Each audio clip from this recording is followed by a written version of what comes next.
Hello বন্ধুরা, welcome back to my channel. তোমরা সবাই কেমন আছো? আশা করি ভালো আছো। আমিও কিন্তু বেশ ভালো আছি। তো বন্ধুরা দেখো, আজকে আরও একটা দারুণ ভিডিও নিয়ে তোমাদের সামনে চলে আসছি। তো কি ভিডিও না ভিডিও সম্পূর্ণটাই দেখতে হবে, আর আশা করি ভালো লাগবে ভিডিওটা তোমাদের। তো কি ভিডিও চলো তোমাদের সাথে শেয়ার করব। সেটা হচ্ছে আমি এখন রেডি হয়ে গেছি। এই যে দেখো, আমি এখন রেডি হয়ে গেছি। তো কোথায় যাচ্ছি না যাচ্ছি সম্পূর্ণটাই দেখতে থাকো। আর আজকে তো একটা স্পেশাল দিন, স্পেশাল দিনে বেরোবো না ঘুরতে, তাই কি কখনো হয় বলো তো? তো চলো আজকে যেখানে যাচ্ছি তোমাদেরকেও সাথে নিয়ে যাই। তো পুরো ভিডিওটা দেখতে থাকো, কেউ কিন্তু স্কিপ করে দেখবে না। স্কিপ করে দেখলে কিন্তু কিছুই বুঝতে পারবে না, আর ভালোও লাগবে না। সেই জন্য বলা যে কেউ কিন্তু স্কিপ করে দেখবে না, খুব ভালো লাগবে। আর দারুণ দারুণ জিনিস তোমাদেরকে উপহার দিতে চলেছি। তো চলো কি ভিডিও না ভিডিও সম্পূর্ণটাই তোমাদের সাথে শেয়ার করব, দেখতে থাকো। তো চলো, রেডি হয়ে গেছি, বেশি কথা না বলে বেরিয়ে পড়ি, চলো। ওয়াও, এত সুন্দর! দেখো প্যান্ডেলের সামনেতেই একটা ভোজ খালিপার প্যান্ডেল করেছে। তো এটা গেট করেছে। তো বন্ধুরা, আমরা চলে এসেছি হাওড়া জেলার দাসনগরে। তো এখানে প্রচণ্ড পরিমাণে জাঁকিয়ে সরস্বতী পুজো হয়। তো সেটাই তোমাদের সঙ্গে আজকে শেয়ার করব। তো দেখতে থাকো পুরো ভিডিওটা। তো চলো, মেলা টেলা বসে প্রচণ্ড আনন্দ। আর এখানে যে সেরা সেরা সরস্বতী ঠাকুরগুলো হয়েছে, প্যান্ডেলগুলো যে হয়েছে, সেগুলোই তোমাদের সাথে আজকে শেয়ার করব। তো চলো, এখানে 4টে সেরা সরস্বতী ঠাকুরের প্রতিমা, প্যান্ডেল, প্রতিমা কীরকম কী জিনিস করেছে সবটাই তোমাদের সঙ্গে শেয়ার করব। তো তার জন্য অবশ্যই কিন্তু পুরো ভিডিওটা দেখতে হবে, আর কেউ কিন্তু স্কিপ করে দেখবে না। এই পর্যন্ত যারা চলে এসেছো তারা একটা ছোট্ট করে লাইক দিয়ে দাও, আর লাইকের সঙ্গে সঙ্গে কমেন্টটা লাস্টে করো। কারণ এত সুন্দর সুন্দর প্যান্ডেল, এত সুন্দর সুন্দর প্রতিমা দেখে তোমাদের সকলের কেমন লাগলো সেটা কমেন্টের মাধ্যমে আমাকে জানিও। তো দেখতেই পাচ্ছ সরস্বতী পুজোর দিনে প্রচণ্ড পরিমাণে ভিড়। আর দেখো, দেখলে বুঝতেই পারবে এখানটা বড় একটা মাঠের মধ্যে পুজোটা হচ্ছে। তো মেলা বসেছে, প্রচণ্ড বড় জায়গা, তার মেলা বসেছে। তো এখানে থিম হচ্ছে মানত থিম। তো আমরা সচরাচর কোনো ঠাকুরের কাছে গিয়ে বা অন্য কোথাও গিয়ে আমরা যে মানত করি, মানতের পরে যে আমরা সুতুলি দিয়ে যে আমরা কিছু বেঁধে দিয়ে আসি, সেই থিমটাকে তুলে ধরেছে এখানে।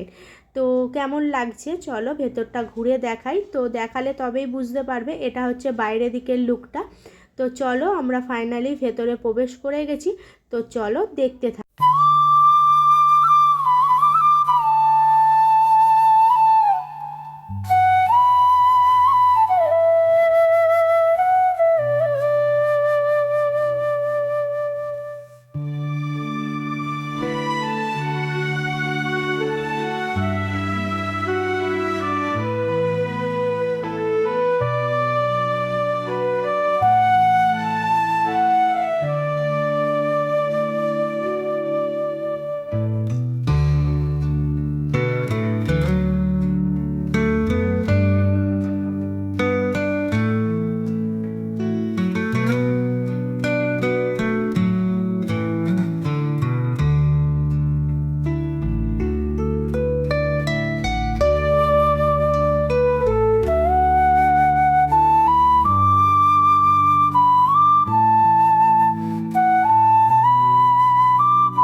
তারপরে আমরা সোজা চলে আসলাম তিরুপতি মন্দির। এটাই ভাবছো তাই না? হ্যাঁ, তিরুপতি মন্দিরের প্যান্ডেলে চলে এসেছি। তো এটা হচ্ছে তিরুপতি মন্দিরের থিম এখানে বানিয়েছে। তো চলো, বাইরেটাতে কিন্তু খুব সুন্দরভাবে দেখা যাচ্ছে। তো ভেতরটা আমরা গিয়ে দেখি কীরকম হয়েছে, চলো।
থেকো।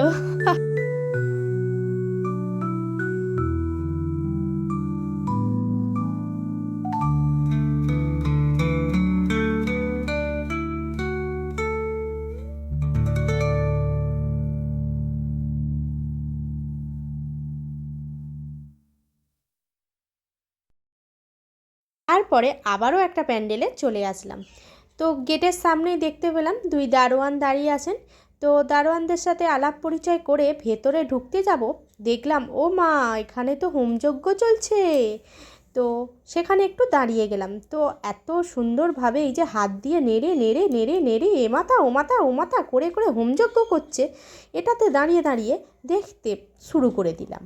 তারপরে ভাবলাম ও মা, এখানে তো আমরা এটা দেখতে আসিনি, এখানে আমরা ঠাকুর দেখতে এসেছি। তো চলো ভেতরে যাওয়া যাক।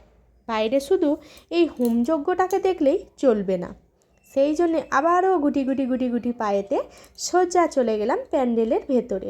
প্যান্ডেলটা কিন্তু খুব সুন্দরভাবে সাজিয়েছে, চারিদিকটা গাছপালা, মানে জঙ্গলের মধ্যে হোমযজ্ঞ হচ্ছে সেই জিনিসটাকে তুলে ধরেছে। বেশ দারুণ একটা কিন্তু অনুভূতি তুলে ধরেছে। সামনে এখানে শিবলিঙ্গে পুজো করছে একজন, সেটাকেও তুলে ধরেছে। শিবলিঙ্গর মূর্তি এখানে সামনেই করেছে। তো এই যে দেখতে পাচ্ছ শিবলিঙ্গ এখানে আছে, এই যে ঠাকুরমশাই পুজো করছেন। তো দারুণ একটা সুন্দর, আমার তো বেশ ভালো লাগছে, কিন্তু তোমাদের কেমন লাগছে অবশ্যই কমেন্টের মাধ্যমে জানিও। আর ঠাকুরের প্রতিমাগুলোকে মানে এত সুন্দর সুন্দরভাবে তৈরি হয়েছে, মানে বলে বোঝানো যাবে না, এত সুন্দরভাবে হয়েছে। এখানে প্রত্যেক বছরই কিন্তু কোনো না কোনো সুন্দর সুন্দর জিনিস প্যান্ডেল, এই বিশেষ করে এই 4টে প্যান্ডেল কিন্তু দারুণ ব্যাপক উপহার দিয়ে থাকে এই সরস্বতী পুজোকে। তো এই যে দেখো নিচে ছোট প্রতিমা পুজো হয়েছে, আর ওপরেতে এই যে থিম হিসাবে এই প্রতিমাটা রেখেছে। তো তোমাদের কেমন লাগছে দেখো, আমার তো বেশ ভালো লাগছে। তো চলো এখানে শেষ, আবারও একটা প্যান্ডেলে আমরা উপস্থিত হতে যাচ্ছি। তো চলো, রাস্তার যে লাইটিংগুলো রয়েছে সেগুলোও কিন্তু অফুরন্ত সুন্দরভাবে, দেখো তোমরা দেখলেই বুঝতে পারবে, খুব সুন্দরভাবে কিন্তু একদম সাজিয়েছে। আর প্রতিমা এখানে চোখ আঁকা আছে, প্যান্ডেলে লাইটিংয়ে রয়েছে চোখ। তারপরে এই যে চলে আসলাম রাজস্থানী স্টাইলে। রাজস্থানী স্টাইলের প্রতিমার প্যান্ডেল এখানে তৈরি করা হয়েছে। সামনে হাতি রয়েছে, 2টো হাতি রয়েছে। সামনের হাতিগুলো কিন্তু বেশ রাজস্থানী স্টাইলের যেহেতু হয়েছে, সেহেতু এখানে দারোয়ান রাজস্থানী পোশাক যেরকম পরে থাকে সেরকম, হাতিদের যেরকম পোশাক পরানো থাকে সেরকম ডিজাইনটা রয়েছে এখানে। সম্পূর্ণটাই কিন্তু খুব সুন্দর সুন্দর সুন্দর লাগছে আমার, বিশেষ করে তোমাদের কেমন লাগছে সেটা তোমরা জানিও। তো চলো ভেতরে এবার যাওয়া যাক। ভেতরে গিয়ে আমরা দেখি যে জিনিসটা ভেতরের, বাইরের লুকটা তো এরকম রয়েছে, ভেতরের লুকটা কীরকম আছে। তো চলো বন্ধুরা, তোমরা কোথায় কোথায় সরস্বতী পুজো দেখতে গেছো অবশ্যই কিন্তু কমেন্ট বক্সে জানাও। আর আমি যেখানে যেখানে সরস্বতী ঠাকুর দেখতে গেছি সেটা তো তোমাদের সামনে নিয়েই চলে আসলাম। তো আমি কোথায় কোথায় দেখেছি, কোন কোন ঠাকুর দেখেছি না দেখেছি সম্পূর্ণটাই তোমাদের সাথে শেয়ার করলাম। তো বন্ধুরা অবশ্যই অবশ্যই কেমন হচ্ছে কমেন্টের মাধ্যমে।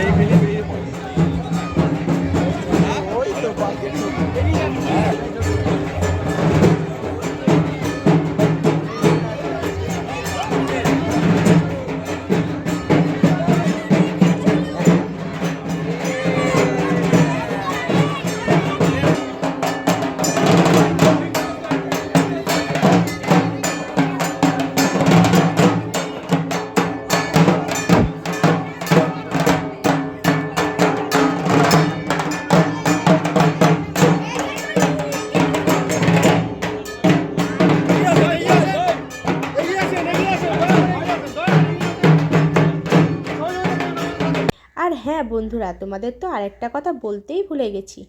তো এখনও পর্যন্ত যারা লাইক দাওনি তারা অবশ্যই একটা লাইক দিয়ে দিও, আর যারা কমেন্ট করনি কমেন্ট করে দিও। আর আমার চ্যানেলে যদি কেউ কোনো বন্ধু নতুন হয়ে থাকো চ্যানেলটাকে সাবস্ক্রাইব করে পাশে থেকো। আর যারা এই পর্যন্ত এসে সব কিছু করে নিয়েছে তাদেরকে অসংখ্য অসংখ্য ধন্যবাদ আমার পাশে থাকার জন্য। তো বন্ধুরা আমাদের ঠাকুর দেখা কিন্তু এখানেই শেষ। তো এবার আমাদের বাড়ির উদ্দেশ্যে রওনা দিতে হবে। তো এখানে এই ঠাকুরটা দেখেই কিন্তু আমরা আজকের দিনটা শেষ করলাম। তো চলো বন্ধুরা, আর ভিডিওটাও এই পর্যন্তই রাখলাম। যদি ভালো লেগে থাকে ছোট্ট করে লাইক কমেন্ট অবশ্যই, আর যদি আরেকটু ভালো লেগে থাকে বন্ধুদের সাথে শেয়ার তো অবশ্যই করো। তো চলো বন্ধুরা, আবার দেখা হচ্ছে নেক্সট ভিডিওতে। ততক্ষণে সবাই ভালো থেকো, সুস্থ থেকো, আনন্দ থেকো। টাটা বন্ধুরা।